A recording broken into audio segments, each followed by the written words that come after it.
रात्रु बढ़ुचे आम तो प्रभावित सका आम अच्छी देखला बेलू मो दुकान भर पानी पानी बर्तमान पानी है 2 फुट पानी है जिनस पत्र सब नष्ट जिन अच्छी टेकाटेकी करगला पानी पशि जाए बर्तमान मुझे कौन कर मोर बुद्धि भाट किसी दिशुनी एपटे मो पानी पशि जाए जनसेवा केन्द्र मुझे करी जहाँ कर जो मो परिवार प्रतिपोषित हुए आज सका देखला बेलू पानी तार पशि जाए किसी कौन घरे आमर बुढ़ा बापा माँ अच्छा औषध भी मुझे नहीं पार्नी तेणु एपटे चाष होती चाष सब आम नष्ट भी होगा तो गोरु गाई सब नष्ट है जो थे कि आम पूरा भयभीत अवस्था अच्छु आतंकित अवस्था तो पानी कमिया ना धरुनी केतवे पानी कम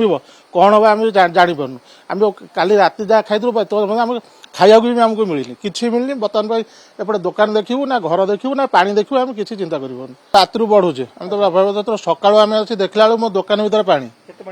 पानी बर्तमान पानी है 2 फुट पानी है जिनस पत्र सब नष्ट जिन अच्छी टेकाटेकी करगला पानी पशि जाए बर्तमान मुझे कौन कर मोर बुद्धि भाट किसी दिशुनी एपटे मो पानी पशि जाए जनसेवा केन्द्र मुझे करी जहाँ कर जो मो परिवार प्रतिपोषित हुए आज सका देखला बेलू पानी तार पशि जाए किसी कौन घरे आमर बुढ़ा बापा माँ अच्छा औषध भी मुझे नहीं पार्नी तेणु एपटे चाष होती चाष सब आम नष्ट भी होगा तो गोरु गाई सब नष्ट है जो थे कि आम पूरा भयभीत अवस्था अच्छु आतंकित अवस्था तो पानी कमिया ना धरुनी केतवे पानी कम कौन हम आम जापारू आम काली राति जहाँ खाई तो आम खाया भी आमको मिलनी किसी मिलनी बर्तमान एपटे दुकान देखू ना घर देखू ना पानी देखू आम किसी चिंता कर